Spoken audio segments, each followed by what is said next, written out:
જૈન વિદ્યાર્થી મિત્રો, ઓમ tuition ક્લાસીસના online platform પર આપનું હાર્દિક સ્વાગત છે.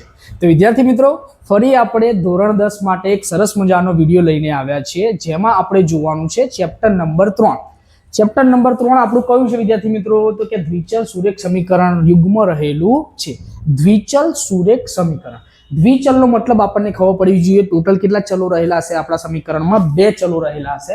અને સુરેખ એટલે મહત્તમ ઘાત કેટલી હશે ચલની? તો કે 1 રહેલી હશે. અને એવા ટોટલ કેટલા સમીકરણો આપણા જોડે રહેલા હશે? 2 સમીકરણો રહેલા હશે. એટલે આપણે એને શું કહીશું?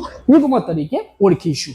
તો આપણે જોવાનું શું છે આ ચેપ્ટરમાં? તો કે આપણને એક્ઝામમાં સ્ટાન્ડર્ડ મેથ્સ રહેલું હશે. તો સ્ટાન્ડર્ડ મેથ્સમાં સેક્શન જે બી રહેલો છે એમાં આપણા જોડે દાખલા રહેલા હોય છે 2, અને બેઝિક ગણિત રહેલું હશે એમને સેક્શન સી માં આના દાખલા રહેલા હોય છે. તો એ આપણને કેવી રીતે ગણવાના છે, શું કરવાનું છે? તો કે આપણે એક ફોર્મેટ તૈયાર કરેલું હશે. એ ફોર્મેટના આધારે આપણે દાખલા ગણવાના છે. તો કે દ્વિચલ સુરેખ સમીકરણ જે રહેલું છે એનું વ્યાપક સ્વરૂપ શું રહેલું છે આપણા જોડે? તો કે વ્યાપક સ્વરૂપ આપણા જોડે ax + by + c રહેલું છે. બરાબર, 0 લખવાનું છે. એટલે કે બે ચલ છે આપણા જોડે. કયા? x અને y આપણા જોડે ચલ રહેલા છે. અને એની મહત્તમ ઘાત કેટલી રહેલી છે? તો કે 1 જ રહેલી છે. તો આ સમીકરણ કેવું કહેવાય? દ્વિચલ સુરેખ સમીકરણ કહેવાય. ક્લિયર? ટોટલ કેટલા પ્રકાર જોવા મળશે આપણને આ ચેપ્ટરમાં? દાખલાઓ ગણવાના છે. અને ટોટલ કેટલા પ્રકાર જોવા મળશે? 3 પ્રકાર જોવા મળશે. પહેલી રીત કઈ છે? તો કે આલેખવાળી રીત છે. પહેલી રીત કઈ? આલેખવાળી. બીજી રીત આપણા જોડે કઈ રહેલી છે? તો કે આદેશની રીત રહેલી છે. અને ત્રીજી રીત આપણા જોડે કઈ રહેલી છે વિદ્યાર્થી મિત્રો? લોપની એલિમિનેશન કરવા માટેની રીત રહેલી છે. ક્લિયર? આલેખની જે રીત છે મોટા ભાગે એક્ઝામમાં આપણને પૂછાતી નથી. કેમ? કારણ કે એમાં આલેખની જરૂર પડે છે અને આપણને એક્ઝામમાં આલેખ આપતા નથી. તો આપણે ખબર તો હોવી જોઈએ કે કેવી રીતે દાખલો ગણવાનો છે. તો એના માટે આપણે કંઈ કરવાનું નથી. આપણને જે એક સમીકરણ આપેલું હશે એ સમીકરણમાં એકમાં x ની કિંમત મૂકતા જશો એટલે આપણને શેની કિંમત મળતી જશે? y ની કિંમત મળતી જશે. જેમ જેમ x ની કિંમત મૂકતા જઈશું, બદલતા જઈશું કે x ના જગ્યાએ 2 લખીએ તો એવી રીતે આપણને y ની કિંમત શું મળવાની છે? ભાઈ કોઈ સંખ્યા મળતી જવાની છે. દાખલા તરીકે હું લખું છું 2x + 3y + 5 બરાબર આપણને 0 આપેલું છે. તો અહીંયા x ની કિંમત મૂકી, દાખલા તરીકે x ના જગ્યાએ 1 મૂકી દઉં, +3y બરાબર કેટલા? 5 બરાબર 0. હવે જોવાનું છે શું આપણે? તો કે આપણા જોડે આ 5 કેવા રહેલા હતા? પ્લસ ઉઠાઈને બેલબટ લઈએ કેવા થઈ જાય? માઇનસ થઈ જશે. 2 એકા 2 થવાના, તો 2 કેવા છે? પ્લસ ઉઠાઈને બેલબટ લઈ જશું, શું થઈ જશે? માઇનસ થઈ જશે. આપણા જોડે વધશે શું? 3y. તો 3y એમના એમ, આ બેનો સરવાળો કરો, માઇનસ માઇનસ પ્લસ થાય. મોટાની નિશાની માઇનસ છે તો જવાબની નિશાની માઇનસ લખીશું. માઇનસ સાચા 3 ગુણાકારમાં છે, પેલી બાજુ જશે તો ભાગાકારમાં આવશે એટલે -3/7 આપણને જવાબ મળશે. આવી રીતે આપણને કિંમત મળતી જશે. અને એનો આપણે શું કરવાનું છે? પછી આલેખ દોરવાનો છે. ક્લિયર? અને આલેખ ઉપર આના બિંદુઓ દર્શાવતા જવાનું છે અને રેખા મળશે. ક્લિયર? એક સમીકરણ મળશે આવું, પછી એવું ને એવું બીજા સમીકરણનું કરીશું. એટલે એક રેખા અને પછી બીજી રેખા જ્યાં એકબીજાને છેદતી હશે એ આપણો શું કહેવાશે? ઉકેલ કહેવાશે. ક્લિયર? આ થઈ કઈ રીત? કે આપણા માટેની આલેખની રીત. હવે આપણે કઈ જોવાની છે? તો કે આદેશની રીત આપણા માટે ખૂબ ઇમ્પોર્ટન્ટ રહેલી છે. બધા દાખલા જે પૂછાતા હોય છે આદેશની રીત અને લોપની રીતથી પૂછાતા હોય છે. તો આદેશની રીતમાં આપણે શું કરવાનું છે? તો આપણા જોડે થોડા ઘણા સ્ટેપ લખેલા છે, આપણે બનાવેલા છે આપણે જાતે. એ સ્ટેપને શું કરવાના છે? આપણે યાદ રાખવાના છે અને એ સ્ટેપના મુજબ આપણે શું કરવાનું છે? દાખલો ગણવાનો પ્રયત્ન કરવાનો છે. કયું સ્ટેપ છે આપણા જોડે? કયા સ્ટેપ છે? તેમાં પહેલા નંબરનું જે સ્ટેપ છે એમાં શું કહે છે? આપણા જોડે જે પણ પ્રશ્ન રહેલો હશે એ પ્રશ્નમાંથી બંને સમીકરણો આપણે શું કરવાના થશે વિદ્યાર્થી મિત્રો? લખી દેવાના થશે. બીજું સ્ટેપ શું કહે છે? કે એ સમીકરણો લખ્યા પછી એ સમીકરણો શું કરવાના? ફરી વાર લખવાના. એના એ જ આપણે પ્રશ્ન મોટો બનાવતું જવાનું છે. પછી એ સમીકરણમાં કોઈ એક ચલને શું કરીશું? આપણે કર્તા તરીકે બનાવીશું, સબ્જેક્ટિવ તરીકે લઈશું અને બીજા ચલને બીજી બાજુ જવા દઈશું. હવે જે એની કિંમત મળશે એ કિંમત શેમાં મૂકી દઈશું? તો કે ઉપરના ગમે તે 2 સમીકરણોમાંથી એકમાં આપણે એની કિંમત મૂકી દઈશું. એટલે આપણને બીજા ચલની શું થશે? કિંમત મળતી જશે. હવે એ ચલની જે કિંમત મળી જાય એ ચલની કિંમતને આપણે શું કરવાનું છે? જે કરતા બનાવેલો ચલ હતો એમાં મૂકી દેવાનું એટલે બીજા ચલની પણ કિંમત મળી જશે. આ સ્ટેપ છે. આ સ્ટેપ તમારે યાદ રાખી દેવાના છે. એના મુજબ હું તમને એક ઉદાહરણ આપ્યું છે, દાખલો ગણાવીને બતાવું છું કે કેવી રીતે કે છે. તો કે આપણા જોડે સમીકરણ કયું છે? તો કે 2x + 3y બરાબર આપણને 11 આપેલું છે. બીજું સમીકરણ શું આપ્યું છે? તો કે x - 2y બરાબર -12 આપેલું છે. તો આ 2 સમીકરણો લખી દીધા. તો પહેલા સ્ટેપ મુજબ આપણે શું કરી દીધા? પ્રશ્નોમાંથી બંને સમીકરણો લખી દીધા. પછી શું કહે છે? કે ફરી આ બંને સમીકરણો લખવાના છે. દેખાય છે ને? કોઈ પણ એક સમીકરણ ઉઠાઈને લખો. તો આમાંથી આનું આજે બીજું સમીકરણ છે આપણે ઉઠાઈએ છીએ અને લખવાનું છે ફરી. લખી દીધું. હવે જેવું લખીશું એટલે આપણે કરવાનું શું તો કે અહીંયા જોવાનું ચલ આપણા જોડે શું છે તો કે x રહેલો છે અને અહીંયા y રહેલો છે. તો જેનો સહગુણક વાળો ચલ હોય મોટા ભાગે એ ચલને આપણે શું કરીશું બીજી બાજુ લઈ જઈશું એટલે ભાગાકાર વાળું પદ બનશે નહીં. x આપણે એમનો એમ રવા દીધો. આ ચલ માઇનસ હતો ઉઠાઈને પેલ બાદ લઈ જશે શું થઈ જશે પ્લસ થઈ જશે એટલે 2y થઈ જશે અને માઇનસ કેટલા વધશે આપણા જોડે 12 વધશે. એટલે આપણને આ જે સમીકરણ મળ્યું એ કયા નંબરનું સમીકરણ મળ્યું ત્રીજા નંબરનું મળ્યું. આ આપણા જોડે સમીકરણ હતા એ કયા હતા તો કે પહેલા બે સમીકરણો હતા. ક્લિયર. હવે આ ત્રીજા નંબરનું જે સમીકરણ છે આપણે શું કરીશું પહેલા સમીકરણમાં મૂકીશું. તો મૂકીએ છે કે 2x + 3y બરાબર કેટલા છે આપણા જોડે 11. તો x ના જગ્યાએ આપણે કેટલા મૂકીશું તો કે 2y - 12 કૌંસમાં કેટલા લખીશું 3y બરાબર 11. હવે આનો ગુણાકાર કરીશું એક પદીનો દ્વિપદી સાથે ગુણાકાર.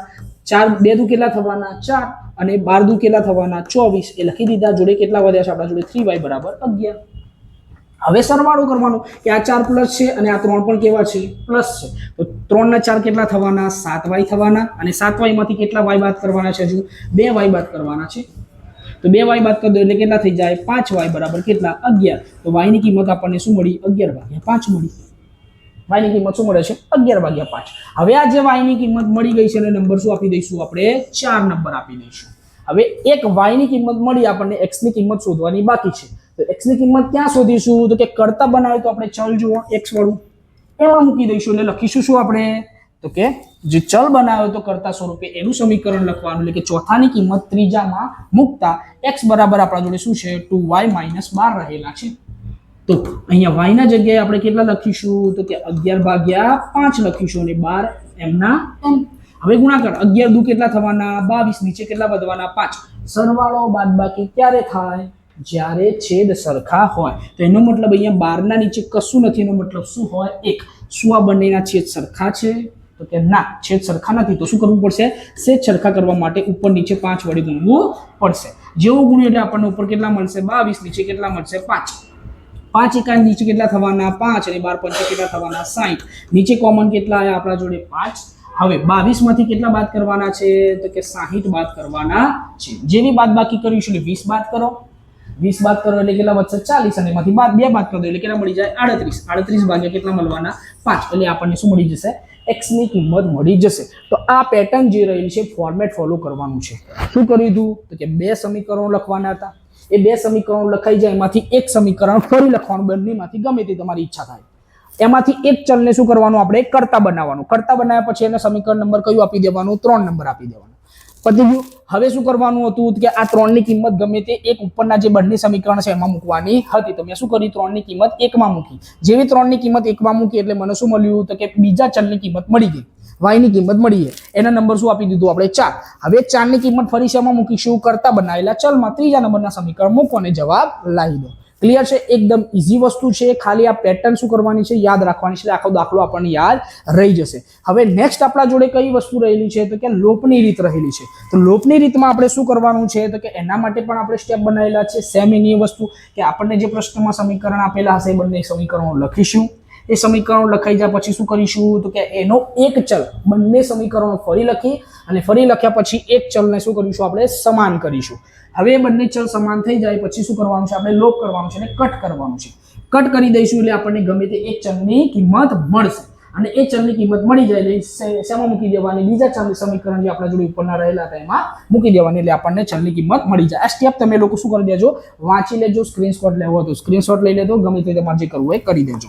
ઓકે. અને પીડીએફ જોતી હોય તો તમે કોમેન્ટ કરી દેજો. ક્લિયર. હવે આપણા જોડે શું રહેલું છે 2x + 3y બરાબર 11. હવે લોપની રીતનો એક દાખલો આપણે જોઈએ છે.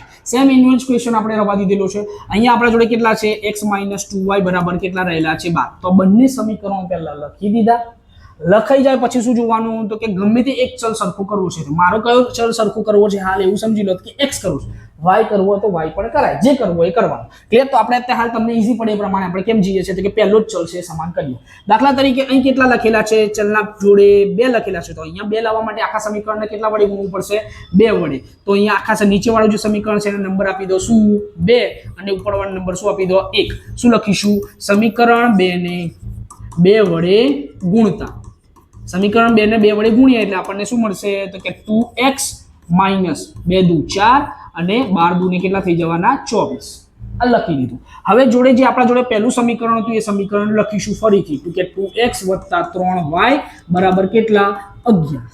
ક્લિયર છે. હવે જોવાનું જે આપણે સમાન કરેલો જે ચલ છે એ બંનેની નિશાની સમાન છે તો હા સમાન હોય તો શું કરવાની નિશાની ચેન્જ કરવાની, પણ સમાન ના હોય તો સીધી બાદબાકી થઈ જશે. પણ અહીંયા શું છે સમાન, તો આપણે શું કરીશું નિશાની ચેન્જ કરીશું. આ ઉપરવાળું જે સમીકરણ છે એમાં 2x કેવા હતા પ્લસ એટલે કેવા કરે માઇનસ, આ 3y કેવા છે પ્લસ એના જગ્યાએ શું કરીશું માઇનસ, અને આ 11 પણ કેવા રહેલા છે પ્લસ એટલે શું કરીશું માઇનસ. હવે જે આ સમીકરણની નિશાની છે કઈ છે નીચેવાળી નિશાની રહેલી છે. હવે મને કહો 2 માંથી 2 જાય તો કેટલા વધશે, તો કશું નહીં વધે એટલે કટ થઈ જશે. સેમ એની વસ્તુ હવે આપણા જોડે કેટલા રહેલા છે 4y છે ને એમાંથી શું કરવાનું છે 3y બાદ કરવાના છે એટલે કેટલા y વધે 1y વધે એ લખી દીધા બરાબર. આ આપણા જોડે કેવા છે માઇનસ અને આ 11 પણ કેવા રહેલા છે માઇનસ, તો માઇનસ માઇનસ શું થશે પ્લસ 4 + 1 કરીશું એટલે કેટલા થશે 5 અને 2 + 1 કરીશું એટલે કેટલા થઈ જશે 3. નિશાની શેની આવશે માઇનસ. ક્લિયર છે. આ શું મળી ગયું આપણને તો કે y ની કિંમત મળી ગઈ. આ પ્રમાણે જેવી y ની કિંમત મળશે એટલે આપણે શું કરીશું વિદ્યાર્થી મિત્રો તો કે y ની કિંમત જે છે બીજા સમીકરણમાં મૂકવાની થશે. બીજું સમીકરણ આપણા જોડે આ માઇનસ જ હતું વિદ્યાર્થી મિત્રો, આ પણ માઇનસ રહેલા છે અને 3y પણ કેવા રહેલા છે માઇનસ એટલે 7y થઈ જશે. કેટલા y થઈ જશે 7y અને નિશાની શેની રહેશે વિદ્યાર્થી મિત્રો માઇનસ ની નિશાની રહેશે. તો આ 7 ગુણાકારમાં છે પેલી બાદ લઈ જશું તો શું થઈ જશે ભાગાકારમાં. ક્લિયર. તો નીચે ભાગાકારમાં લાઈને શું કરી દઈશું આપણે કરી દઈશું એટલે આપણને જવાબ શું મળશે y બરાબર 5 મળશે. આની કિંમત શેમાં મૂકવાની ગમે તે ઉપરના બે સમીકરણ રહેલા હોય બંને સમીકરણમાં મૂકી દેવાની થશે. બીજું સમીકરણ આપણા જોડે કયું છે તો કે x - 2y બરાબર કેટલા છે -12 રહેલા છે. આના જગ્યાએ કિંમત મૂકો કે x માઇનસ કેટલા લખીશું 2 અને y ના જગ્યાએ કેટલા લખીશું 5 બરાબર કેટલા -12.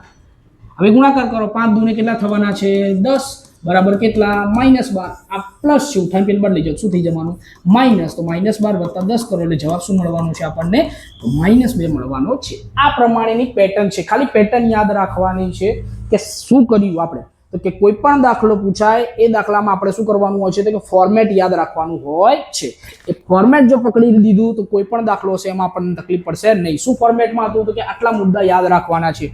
બંને સમીકરણ લોપની રીતે શું કરવાનું બંને સમીકરણો લખવાના, બંને સમીકરણોમાંથી ગમે તે એક સમીકરણના શું કરવાના ચલ સરખા કરી દેવાના. ચલ સરખા થઈ જાય એટલે શું કરી દેવાની નિશાનીઓ ચેન્જ કરીને શું કરી દેવાનું કટ.